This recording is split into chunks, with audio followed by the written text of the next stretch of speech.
ಆದರೆ ನಾನು ಬೇರೆ ರೈತರ ತರ ಬರೀ ಕೃಷಿ ಅಂತಾನೆ ಬರಲಿಲ್ಲ. ಕೃಷಿ ಜೊತೆಗೆ ಬೇರೆ ಒಂದು ಬಿಸ್ನೆಸ್ನು ಕೂಡ ಇಟ್ಕೋಬೇಕು. ಕೃಷಿ ಒಂದನ್ನೇ ನಂಬ್ಕೊಂಡ್ರೆ ಇದರಲ್ಲಿ ಯಶಸ್ಸು ಸಾಧಿಸಕ್ ಆಗೋದಿಲ್ಲ. ಕೃಷಿಯನ್ನ ಒಂದು ಬಿಸ್ನೆಸ್ ತರಾನೇ ನೋಡಬೇಕು, ಅದನ್ನು ಕೂಡ ಒಂದು ಉದ್ಯಮ ತರಾನೇ ಮಾಡಬೇಕು ಅನ್ನೋದು ನಮ್ಮ ಅಭಿಲಾಷೆ ಆಗಿತ್ತು. ಆಮೇಲೆ ನಾವು ಗಂಡ ಹೆಂಡತಿ ಮತ್ತೆ ನಮ್ಮ ತಾಯಿ ಎಲ್ಲ ಸೇರ್ಕೊಂಡು ಅದನ್ನ ಬಹಳ ಕರೆಕ್ಟ್ ಆಗಿ ಪ್ಲಾನ್ ಮಾಡಿ ಎಷ್ಟು ಟೈಮ್ನ ನಾವೆಲ್ಲಿಗೆ ಅಲಾಟ್ ಮಾಡಬೇಕು, ಕೃಷಿಯಲ್ಲಿ ಎಷ್ಟು ತೊಡಗಿಸ್ಕೋಬೇಕು, ನಮ್ಮ ಪರ್ಸನಲ್ ಆರೋಗ್ಯಕ್ಕೋಸ್ಕರ ಬೆಳಗಿನ ಜಾವದ ಒಂದು ವಾಕಿಂಗ್ ಆಗ್ಬೋದು ಅಥವಾ ಯೋಗ ಆಗ್ಬೋದು, ಅದನ್ನ ಯಾವ ರೀತಿ ನಾವು ದಿನನಿತ್ಯದ ಒಂದು ನಮ್ಮ ಕಾರ್ಯಕ್ರಮದಲ್ಲಿ ಅಳವಡಿಸ್ಕೋಬಹುದು ಅಂತಂತ ಬಹಳ ಪ್ಲಾನ್ಡ್ ಆಗಿ ಮಾಡ್ಕೊಂಡು ಬಂದ್ವಿ. ಏನು ಇವತ್ತು ವ್ಯವಸಾಯದಲ್ಲಿ ಲಾಭ ಇಲ್ಲ, ತುಂಬ ನಷ್ಟ ಅನುಭವಿಸಿದ್ದೀವಿ, ಮತ್ತು ಸುಮಾರು ಜನ ರೈತರು ಆತ್ಮಹತ್ಯೆ ಮಾಡ್ಕೋತಿದ್ದಾರೆ ಅಂತಕ್ಕಂಥ ಎಲ್ಲ ಸಿಚುಯೇಷನ್ಗಳ ಮಧ್ಯೆ ನಾವು ನಮ್ಮ ಸಿಟಿ ಲೈಫನ್ನು ಮತ್ತು ನಮಗೆ ಸಿಗ್ತಿರ್ತಕ್ಕಂಥ ಒಳ್ಳೊಳ್ಳೆ ಉತ್ತಮವಾದ ಕೆಲಸಗಳನ್ನು ಬಿಟ್ಟು ಇಲ್ಲಿ ಬಂದು ಕೃಷಿಯಲ್ಲಿ ಸಕ್ಸಸ್ ಆಗಿದ್ದೀವಿ. ಈ ಸಕ್ಸಸ್ಸು ಬೇರೆಯವ್ರಿಗೆ ಒಂದು ಸ್ಫೂರ್ತಿ ಆಗಲಿ. ಏನು ಕೃಷಿಯಿಂದ ವಿಮುಖರಾಗ್ತಾ ಇದ್ದಾರೆ ಯುವಕರು, ಆ ಯುವಕರು ಹೆಚ್ಚೆಚ್ಚು ಈ ಕೃಷಿ ಕಡೆ ಬರಬೇಕು ಅನ್ನೋ ಒಲವಿನಿಂದ ನಾವು ಮಾಡ್ತಕ್ಕಂಥ ಈ ಒಂದು ಏನೇನು ಬೇರೆ ಬೇರೆ ಪ್ರಯೋಗಗಳನ್ನು ಮಾಡಿದ್ದೀನಿ. ಬೇರೆ ಬೇರೆ ವೈವಿಧ್ಯಮಯ ಕ್ರಾಪ್ಗಳ ಮುಖಾಂತರ ಯಾವ ರೀತಿ ಲಾಭ ಗಳಿಸ್ಬೋದು ಅನ್ನೋದನ್ನು ಕೂಡ ನಾನಿಲ್ಲಿ ಮಾಡಿ ತೋರಿಸಿದ್ದೀನಿ. ನಾವು ತುಂಬ ಕೃಷಿ ಪ್ರಧಾನವಾದ ದೇಶ, ಮತ್ತು ಎಲ್ಲಕ್ಕಿಂತ ಹೆಚ್ಚಾಗಿ ನಮ್ಮ ಕೃಷಿ ಪ್ರಧಾನವಾದ ನಮ್ಮ ಫ್ಯಾಮಿಲಿಯಿಂದ ಕೃಷಿ ಅನ್ನೋದೇ ನಮಗೆ ಉಸಿರಾಗಿ ಬಂದ್ಬಿಟ್ಟಿತ್ತು. ನಾವು ಚಿಕ್ಕ ವಯಸ್ಸಿಂದ ಕೃಷಿ ಮಾಡಿಕೊಂಡೇ ಬಂದ್ವಿ. ಆದರೆ ನನ್ನ BSc ಕೃಷಿ ಮಾಡ್ತಾನೇ ಇದ್ವಿ. ಚಾಮರಾಜನಗರದಲ್ಲಿ ನಾನು ನನ್ನ ಹೈಸ್ಕೂಲ್ ವಿದ್ಯಾಭ್ಯಾಸ ಮತ್ತು BSc ವಿದ್ಯಾಭ್ಯಾಸವನ್ನು ಮುಗಿಸಿ ಮತ್ತು ಮೈಸೂರಿಗೆ MSc ಅಂತ ಹೈಯರ್ ಎಜುಕೇಷನ್ಗೆ ಹೋದಾಗ ಕೃಷಿಯಿಂದ ಸ್ವಲ್ಪ ವಿಮುಖರಾದ್ವಿ. ಹೆಚ್ಚು ಸಿಟಿ ಕಡೆ ನಾನು ಆಕರ್ಷಿತ ಆದೆ ಅಂತಲೂ ಅನ್ಬೋದು. ಆಮೇಲೆ MSc MPhil ಮಾಡಿ ಡಾಕ್ಟ್ರೇಟ್ ಮಾಡಿ ಡಾಕ್ಟ್ರೇಟ್ ಎಲ್ಲ ಮಾಡಾದಮೇಲೆ ಬೇರೆ ಬೇರೆ ಕಡೆ ಅಂದರೆ ಹೈದರಾಬಾದ್ ರಿಸರ್ಚ್ ಲ್ಯಾಬಲ್ಲಿ ಮತ್ತು ಡೆಲ್ಲಿನಲ್ಲಿ, ಕೊಚ್ಚಿನಲ್ಲಿ, ಬ್ಯಾಂಗ್ಳೂರಲ್ಲಿ, CFTRI ಮೈಸೂರಲ್ಲಿ, ಸೆಂಟ್ರಲ್ ಸಿಲ್ಕ್ ಬೋರ್ಡಲ್ಲಿ ಈ ಬೇರೆ ಬೇರೆ ಕಡೆ ಕೆಲಸ ಮಾಡಿದಾಗ ನಮ್ಮ ಅನುಭವಗಳು ಇವೆಲ್ಲ ಜಾಸ್ತಿ ನಮಗೆ ಕೃಷಿ ಅಲ್ಲದ ಕ್ಷೇತ್ರದಲ್ಲಿ ಅಂದರೆ ರಿಸರ್ಚ್ ಕ್ಷೇತ್ರದಲ್ಲಿ ತುಂಬ ಆಕರ್ಷಿತನಾದೆ. ಅಲ್ಲಿ ತುಂಬ ಕೆಲಸಗಳನ್ನು ಮಾಡಿದ್ವಿ ಕೂಡ. ಅಷ್ಟೆಲ್ಲ ಮಾಡಿ ಕೂಡ ಅನಿವಾರ್ಯ ಕಾರಣ ಅಂದರೆ ತುಂಬ ನಮ್ಮ ತಂದೆಯ ಆರೋಗ್ಯ ಪರಿಸ್ಥಿತಿ ನನ್ನನ್ನು ವಾಪಸ್ಸು ಹಳ್ಳಿಗೆ ಬರೋಂಗೆ ಮಾಡ್ತು. ವಾಪಸ್ ಹಳ್ಳಿಗೆ ಬಂದಾಗ ಇಲ್ಲಿ ಹಳ್ಳಿ ಜೀವನ ಮತ್ತು ಪೊಲ್ಯೂಷನ್ ಇಲ್ಲದೆ ಇರ್ತಕ್ಕಂಥದ್ದು ಅಥವಾ ಬೇರೆ ಜಂಜಾಟಗಳು, ತುಂಬ ಮೆಂಟಲ್ ಪ್ರೆಷರ್. ನಾವು ಕೆಲಸ ಮಾಡೋ ಕಡೆ ಎಲ್ಲ ಮೆಂಟಲ್ ಪ್ರೆಷರ್ ಇತ್ತು. ಈಗ ನಾನು ಅನ್ಕೋತಾ ಇದ್ದೀನಿ, ಯಾರು ಎಂಪ್ಲಾಯ್ಸ್ ಇದ್ದಾರೆ 90% ಎಂಪ್ಲಾಯ್ಸ್ಗೆ ಮೆಂಟಲ್ ಪ್ರೆಷರ್ ಇದೆ ಅಂತಂತ.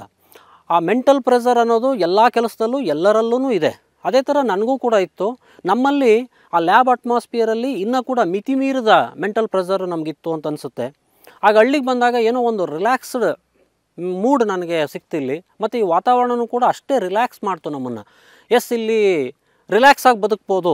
ಜೀವನ ದುಡ್ಡು ಅಥವಾ ಯಶಸ್ಸು ಕೀರ್ತಿ ಇದೆಲ್ಲಕ್ಕಿಂತ ಬಿಟ್ಟದ್ದು ಬೇರೇನೋ ಒಂದು ಲೈಫ್ ಇದೆ ಅಂತ ನನಗನ್ನಿಸ್ತು. ಮೂಲತಃ ನಾನು ತುಂಬ ಚಿಕ್ಕ ವಯಸ್ಸಿನಿಂದನೂ ಯೋಗ ಎಲ್ಲ ಮಾಡಿಕೊಂಡು ಆ ಮೆಂಟಲ್ ಸ್ಟೆಬಿಲಿಟಿನ ತುಂಬ ಚೆನ್ನಾಗಿ ಕಾಪಾಡಿಕೊಂಡೇ ಬಂದಿದ್ವಿ ನಾವು. ಆದರೂ ಕೂಡ ಆ ಸ್ಟ್ರೆಸ್ಸನ್ನು ತುಂಬ ಬೇಗ ಅದು ಅಷ್ಟು ಬೇಗ ಮ್ಯಾನೇಜ್ಮೆಂಟ್ ಮಾಡೋದಕ್ಕೆ ಬೇರೆಯವ್ರಿಗಿಂತ ಸ್ವಲ್ಪ ನಾವು ಬೇಗ ಮ್ಯಾನೇಜ್ಮೆಂಟ್ ಮಾಡ್ತಿದ್ವೇನೋ. ಆದರೂ ಕೂಡ ಸ್ಟ್ರೆಸ್ ಅನ್ನೋದು ನಮ್ಮ ಕೆಲಸದಲ್ಲಿ ತುಂಬ ಪ್ರೆಷರ್ ಮಾಡ್ತಾನೇ ಇತ್ತು. ಈ ಹಳ್ಳಿನಲ್ಲಿ ಬಂದ ಮೇಲೆ ಅನ್ನಿಸ್ತು, ಓಕೆ ಇಲ್ಲಿ ನಾವು ಪ್ರೆಷರ್ ಇಲ್ಲದೆ ಜೀವನನೀಗ ನಡೆಸ್ಬೋದು ಮತ್ತು ಜೀವನಕ್ಕೆ ಬೇಕಾದಷ್ಟು ಹಣವನ್ನು ಕೂಡ ಇಲ್ಲಿ ಗಳಿಸ್ಬೋದು ಅಂತ ಒಂದು ಆಶಾಕಿರಣ ನನಗೆ ಕಾಣ್ತು. ಆನಂತರ ನಾನು ನನ್ನ ಹೆಂಡ್ತಿ, ಅವಳು ಕೂಡ BE MTech ಮಾಡಿದ್ಲು. ಅವಳನ್ನು ಕೂಡ ನಾನು ಅಪ್ರೋಚ್ ಮಾಡಿದೆ. ಯಾಕೆ ನಾವು ಕೆಲಸ ಬಿಟ್ಟು ವಾಪಸ್ ಹಳ್ಳಿಗೆ ಹೋಗಬಾರ್ದು, ಹಳ್ಳಿನಲ್ಲೇ ಹೊಸ ಜೀವನನೀಗ ಆರಂಭಿಸಬಾರ್ದು, ದುಡ್ಡೊಂದೇ ಜೀವನ ಅಲ್ಲ, ಬೇರೆ ಏನೋ ಇದೆ ಇಲ್ಲಿ, ಈ ಜೀವನದಲ್ಲಿ ಇನ್ನೇನೋ ಕಂಡ್ಕೋಬೇಕು ಅಂತಂತ ನಾವು ಡಿಸೈಡ್ ಮಾಡಿದ್ವಿ. ಆಗ ಈಗ ಒಂದು 4 ವರ್ಷದ ಹಿಂದೆ ನನ್ನೊಂದು ಚಿಕ್ಕ ಪಾಪು ಕರ್ಕೊಂಡು ನಾವು ಈ ಹಳ್ಳಿಗೆ ಬಂದ್ವಿ. ಹಳ್ಳಿಗೆ ಬಂದಾಗ ನಮ್ಮ ತಂದೆ ನಮ್ಮ ಆ್ಯನ್ಸಿಸ್ಟರ್ ಪ್ರಾಪರ್ಟಿನಲ್ಲಿ ಬಿಟ್ಟೋದಂಥ 28ರಿಂದ 30 ಎಕರೆ ಜಮೀನು ನನ್ನ ಹತ್ರ ಇತ್ತು. ಅದೆಲ್ಲ ಕುರ್ಚಲು ಗಿಡಗಳು, ರೋಜಾ ಗಿಡಗಳು ಎಲ್ಲ ಬೆಳ್ಕೊಂಡು ತುಂಬ 8-10 ವರ್ಷದಿಂದ ತೀವ್ರ ಬರಗಾಲದಿಂದ ಕಂಗೆಟ್ಟಂಥ ತೆಂಗಿನ ಮರಗಳು ಸುಳಿ ಬಿದ್ದೋದವು, ಸುಳಿ ಬೀಳ್ತಕ್ಕಂಥ ಹಂತದಲ್ಲಿರ್ತಕ್ಕಂಥದ್ದು ಅಂಥ ದಯನೀಯ ಪರಿಸ್ಥಿತಿ ಇತ್ತು ಇಲ್ಲಿ. ಅದನ್ನು ಸರಿಪಡಿಸ್ಬೇಕು ಅಂತಂತ. ಆದರೆ ನಾನು ಬೇರೆ ರೈತರ ಥರ ಬರೀ ಕೃಷಿ ಅಂತಲೇ ಬರಲಿಲ್ಲ. ಕೃಷಿ ಜೊತೆಗೆ ಬೇರೆ ಒಂದು ಬಿಸ್ನೆಸ್ನು ಕೂಡ ಇಟ್ಕೋಬೇಕು. ಕೃಷಿ ಒಂದನ್ನೇ ನಂಬ್ಕೊಂಡ್ರೆ ಇದರಲ್ಲಿ ಯಶಸ್ಸು ಸಾಧಿಸೋಕೆ ಆಗೋದಿಲ್ಲ. ಕೃಷಿಯನ್ನು ಒಂದು ಬಿಸ್ನೆಸ್ ಥರನೇ ನೋಡಬೇಕು, ಅದನ್ನು ಕೂಡ ಒಂದು ಉದ್ಯಮದ ಥರನೇ ಮಾಡಬೇಕು ಅನ್ನೋದು ನಮ್ಮ ಅಭಿಲಾಷೆ ಆಗಿತ್ತು.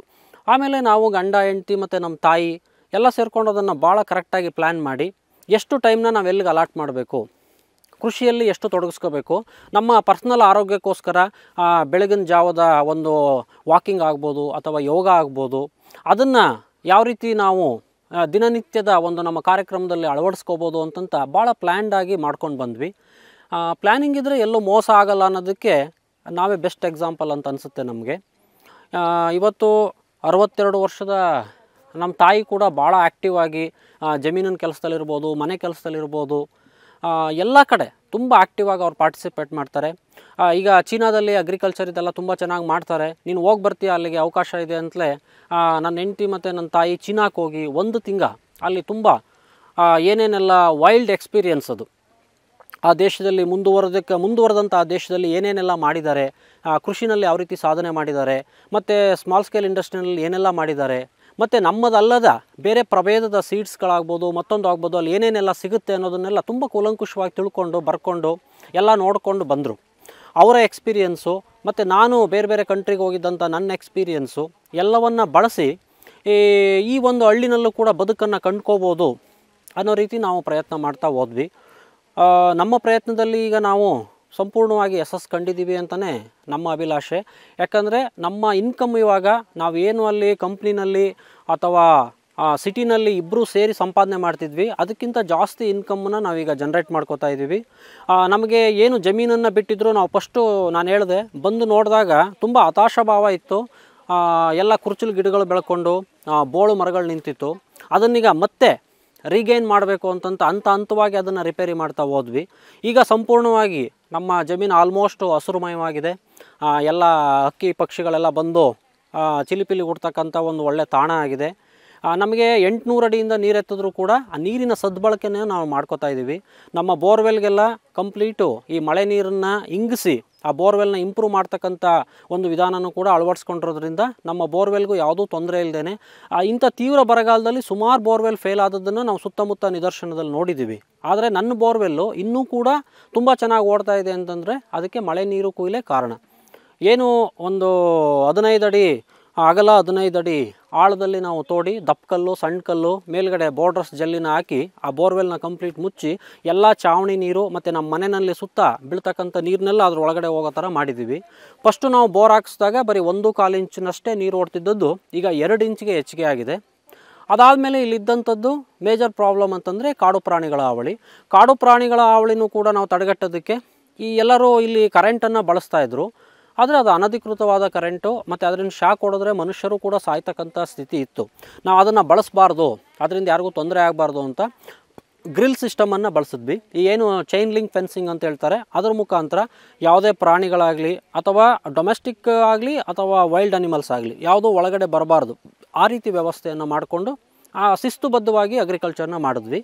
ಪ್ರಾಣಿಗಳಿಂದ ಯಾವುದೂ ಹಾನಿ ಇಲ್ಲದೇ ಮತ್ತು ಈ ರೋಗ ರುಜಿನಗಳ ಬಗ್ಗೆ ನನಗೆ ಸಾಕಷ್ಟು ಗೊತ್ತಿದ್ದರಿಂದ ಆದಷ್ಟು ನಾನು ಸಸ್ಯ ಮೂಲದಿಂದ ಕೆಲವು ಔಷಧಿಗಳನ್ನು ನಾನೇ ತಯಾರಿಸಿ ಮತ್ತು ಕೆಲವು ತುಂಬ ಇಂಪಾರ್ಟೆಂಟಾಗಿ ಯಾವುದೋ ಒಂದು ಕಾಂಪೊನೆಂಟ್ ಸಿಗಲ್ಲ ಅನ್ನೋದನ್ನು ಮಾತ್ರ ಕೆಮಿಕಲನ್ನು ಬಳಸಿ ಅದು ಎರಡೂ ಸಮ್ಮಿಶ್ರಣದಲ್ಲಿ ಸ್ಪ್ರೇ ಮಾಡಿ ಎಲ್ಲ ರೋಗಗಳನ್ನು ಮತ್ತು ಫಂಗಸ್ಗಳನ್ನು ತುಂಬ ಗಣನೀಯವಾಗಿ ಕಂಟ್ರೋಲ್ ಮಾಡಿ ಒಳ್ಳೆ ಈಲ್ಡನ್ನು ತೊಗೊಂಡಿದ್ದೀವಿ.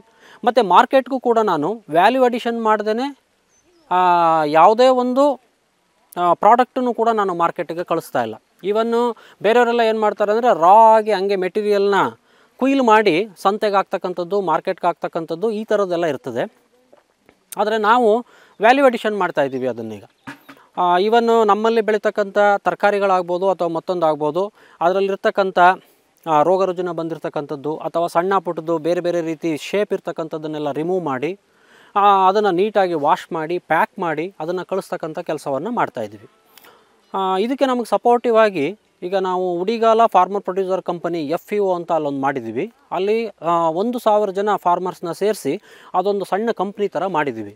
ನಾನು ಒಬ್ಬ ನಿರ್ದೇಶಕನಾಗಿ ಅಲ್ಲಿ ಕೆಲಸ ಮಾಡ್ತಾಯಿದ್ದೀನಿ. ಅಲ್ಲಿಂದ ನಾವು ಬೇರೆ ಬೇರೆ ರಾಜ್ಯಗಳು ಮತ್ತು ಬೇರೆ ಬೇರೆ ದೇಶದಲ್ಲಿ ಕೆಲಸ ಮಾಡ್ತಕ್ಕಂಥ FPOಗಳ ಲಿಂಕ್ ತಗೊಂಡು ಎಕ್ಸ್ಪೋರ್ಟ್ ಮಾಡ್ತಕ್ಕಂಥದ್ದು ಅಥವಾ ಮೋರು, ರಿಲಯನ್ಸು ಈ ಥರ ಸೂಪರ್ ಮಾರ್ಕೆಟ್ಗಳಿಗೆ ಅವ್ರು ಕೇಳಿದಂಥ ಕ್ವಾಲಿಟಿಯನ್ನು ಸಪ್ಲೈ ಮಾಡ್ತಕ್ಕಂಥ ಕೆಲಸ ಮಾಡ್ತಾ ಇರೋದ್ರಿಂದ ಇವತ್ತು ಒಂದು ಸಣ್ಣ ಉದಾಹರಣೆ ನಾವು ಹೇಳಬೇಕಂದ್ರೆ ಇವತ್ತಿನ ರೇಟಲ್ಲಿ ಮಂಗಳೂರು ಸೌತೆ ಕೇವಲ 1.5 ರೂಪಾಯಿಂದ 2 ರೂಪಾಯಿಗೆ ಬಂದುಬಿಟ್ಟಿದೆ. ಆದರೆ ಮೋರ್ ಮತ್ತು ಸೂಪರ್ ಮಾರ್ಕೆಟ್ ಅವರು ನಮ್ಮ ಹತ್ರ 5 ರೂಪಾಯಿಗೆ ಅದನ್ನ ಪರ್ಚೇಸ್ ಮಾಡ್ತಾ ಇದ್ದಾರೆ. ಆದರೆ ಅವ್ರು ಹೇಳ್ತಕ್ಕಂಥ ಸೇಪು ಕ್ವಾಲಿಟಿಯನ್ನು ನಾವು ಮೇಂಟೈನ್ ಮಾಡಬೇಕು. ಈ ರೀತಿ ವ್ಯಾಲ್ಯೂ ಅಡಿಷನ್ ಮಾಡಿ ನಾವು ಕೊಡ್ತಕ್ಕಂಥದ್ರಿಂದ ಹೆಚ್ಚು ಲಾಭವನ್ನು ಗಳಿಸ್ತಾ ಬಂದ್ವಿ ಹಂತವಾಗಿ. ಇನ್ನು ಹಸು ಸಾಕಾಣಿಕೆ ಮತ್ತು ಬೇರೆ ಉಪಕಸುಬುಗಳನ್ನು ಏನು ರೈತರು ಮಾಡ್ತಾರೆ, ನಾನು ಹೇಳೋದು ಉಪಕಸುಬುಗಳ ಅವಶ್ಯಕತೆ ಇದೆ. ಆದರೆ ಉಪಕಸುಬುಗಳು ಕೂಡ ಈ ಅಗ್ರಿಕಲ್ಚರ್ಗೆ ಸಂಬಂಧಪಟ್ಟದ್ದಾದಾಗ ಕೆಲವು ಲಾಸ್ಗಳನ್ನು ಮಾಡ್ಕೋಬೇಕಾಗ್ಬೋದು, ಅಥವಾ ರೋಗ ರುಜಿನಗಳು ಬಂದಾಗ ನಾವು ಪ್ರಾಣಿಗಳನ್ನು ಕಳ್ಕೋಬೇಕಾಗ್ಬೋದು. ಅಗ್ರಿಕಲ್ಚರ್ಗಿಂತ ನಾನು ಹೇಳೋದು ನಮಗೆ ಸಿಟಿಗೆ ಸಂಬಂಧಪಟ್ಟ ಒಂದು ಸಣ್ಣ ಬಿಸ್ನೆಸ್ ಇದ್ದರೆ ಅದರಿಂದ ನಾವು ಜಾಸ್ತಿ ನಮ್ಮ ಎಕನಾಮಿಕ್ ಕಂಡೀಷನ್ನಿಗೆ ಎತ್ಕೋಬೋದು ಅನ್ನೋದು ನನ್ನ ಅಭಿಪ್ರಾಯ.